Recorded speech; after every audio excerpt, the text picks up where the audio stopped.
Cacophony of Chaos. While Dacheldor and Prime had been busy collecting components for the new bracers, Darmal had been busy with an adventure of his own.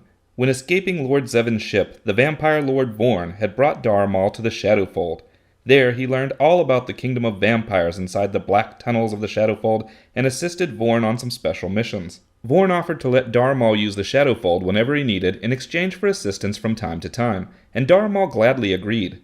Vorn also insisted that Darmal look into recruitment in the Limbo Imperial military. Without Dacheldor as an active member, Vorn no longer had a good pair of eyes and ears within the Empire. Darmal considered it, but at the moment chose not to join the Empire. He was more interested in understanding aberrations. He had read the truth of what Dacheldor was in his mind and was now certain Vorn was an aberration as well. He wanted to know how many aberrations were out there, and if it made sense to attempt to become one. Vorn warned him not to look into such things. The life of an aberration was not one easy to stomach. Darmal appreciated this advice, but chose to ignore it. He knew Vorn would give him no further information, so went out to find more on his own. His search led him to the doorstep of a cult whose members worshipped fallen beings who lived inside a black hole, and who, they believed, controlled time and space. Darmal wondered if these beings were aberrations, or could make others aberrations, so he joined the cult to see what he could discern. He witnessed the cult members performing strange powers by drawing on the energy of the black hole in their galaxy, but he saw nothing to indicate the beings inside or their followers were aberrations. Working secretly through the ranks, Darmal gained an audience with the master of the cult and, when he did, he held him down and entered his mind telepathically. He saw the truth of what the cult was up to. The beings inside the black hole were not in control of time and space. They were prisoners. They needed souls to survive and were using the cult members to harvest food for them. Once they were strong enough, they planned to break free of the black hole and devour the people of the realm. They would then use those souls to free their masters, unfathomable monstrosities called Illithel, from their slumber. Those greater beings would then devour the cosmos. Darmal killed the master of the cult and destroyed their place of worship. He sought more information on the beings inside the black hole and discovered they had at one time been called the Reapers of the Rift, or simply Rift Reapers. The remaining cult members hunted Darmal and attacked him with dark powers even he could not fathom. It seemed the Rift Reapers wanted him dead, enough to sacrifice much of their own power to the cultists. In desperate need of aid, Darmal reached out telepathically to discover the most powerful thing he could find on this planet. Once he had its location, he headed there, a snow-covered mountain in the middle of nowhere. Inside a giant cave, a massive golden dragon slumbered. Darmal spoke to the beast and was surprised to discover it was highly intelligent. He explained the existence of the Rift Reapers to the dragon as well as the cult that was after him. Before the two could finish talking, a battalion of soldiers formed outside the cave with plans to destroy the dragon. Darmal stepped outside and destroyed half the battalion with a single blast of charged lightning. The dragon flew out and breathed explosive hellfire on the rest. It then landed and took on a human-like form. Together, the two made their way to the Academy of Magic within the Empire School LEU. There they sought an implement of great power with which they hoped to discover the weakness of the Rift Reapers. They attempted to steal the implement, but were surprised to find someone else stealing it when they arrived. A voluptuous woman with long red hair and glowing eyes named Ellie had taken the implement along with a number of other items, and was making her escape. When the two tried to confront her, they were surrounded in black mist. Ellie's laughter filled their ears, and their minds were filled with whirling images of monstrosities beyond human imagining. When the mist cleared, Ellie was nowhere to be seen, and the enforcers of the campus had been alerted to their presence. Darmal and the dragon fought their way through dozens of Imperial soldiers and out into the heart of the university.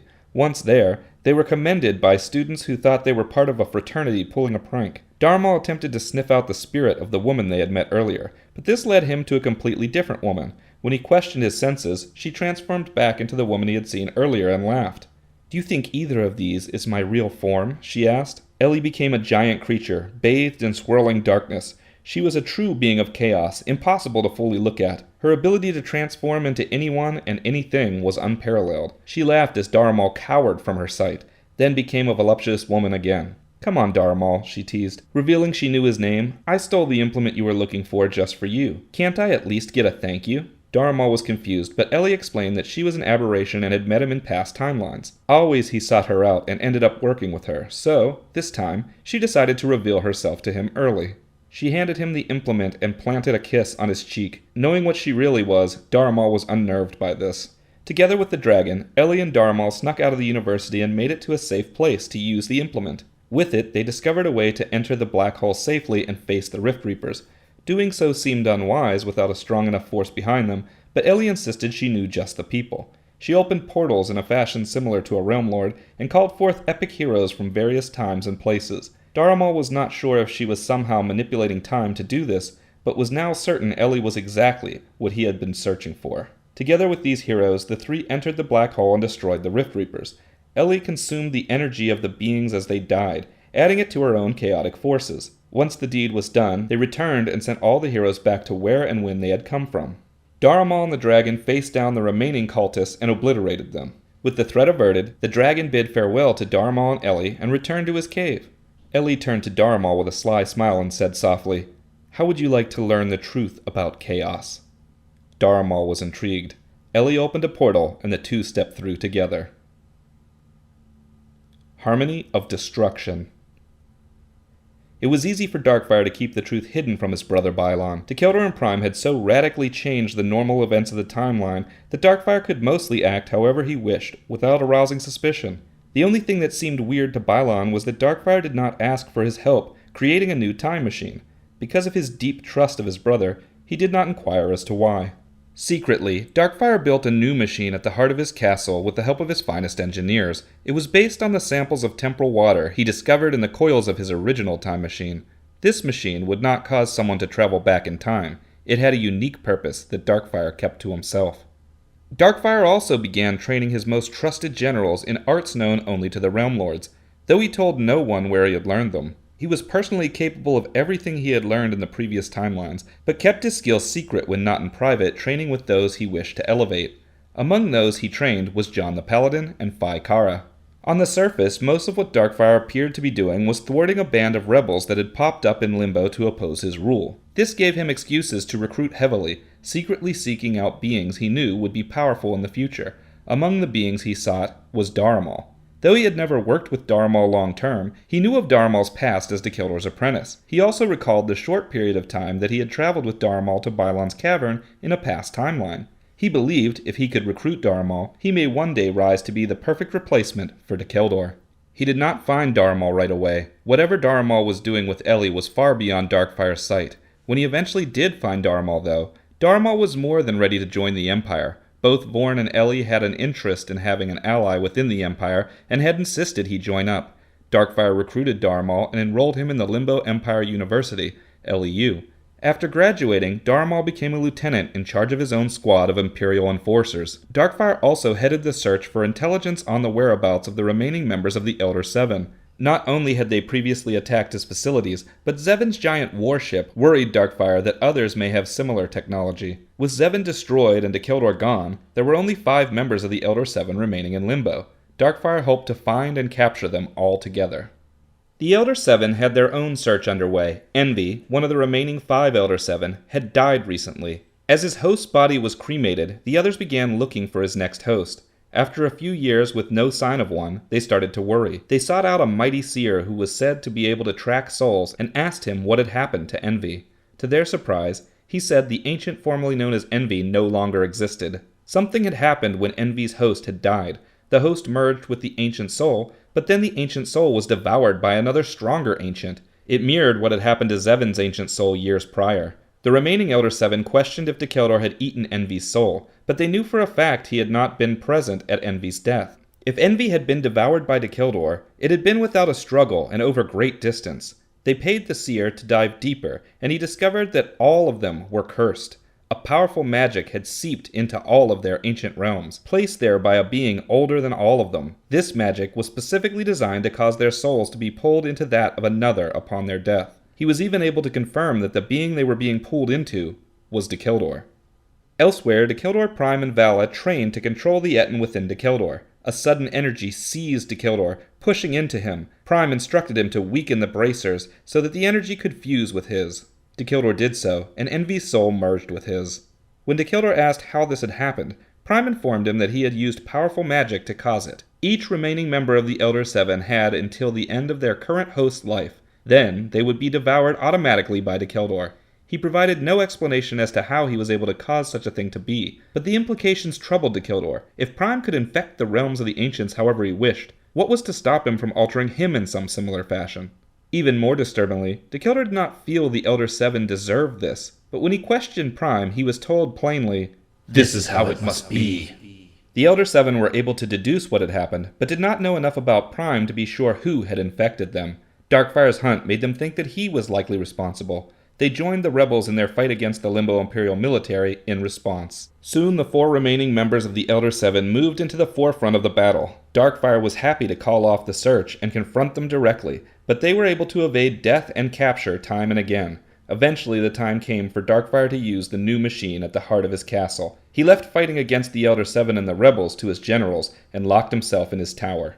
A beam of glowing golden light erupted from the tallest tower of the castle, spreading through the air and altering everything it touched. A pulse radiated out from the castle, passing through everyone it touched and leaving them visions of past timelines.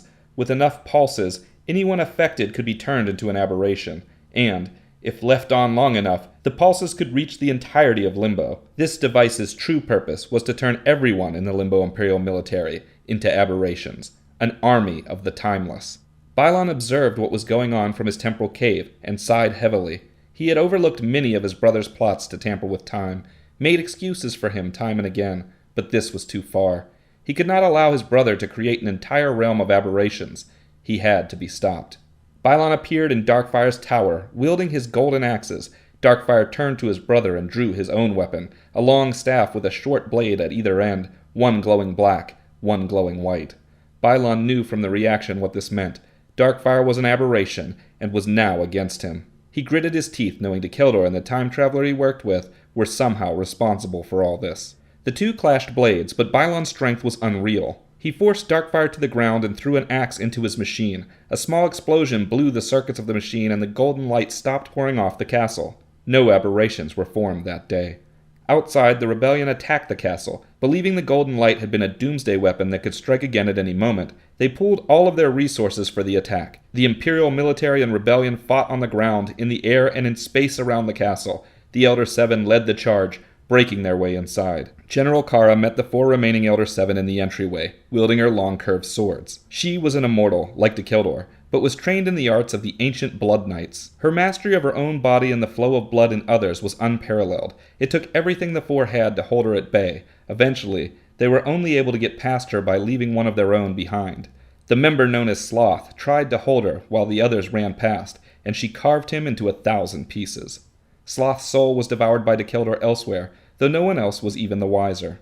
Lust, gluttony, and greed moved on toward Master Darkfire's chambers. When they burst open the doors, they saw Bylon standing over Darkfire, berating him.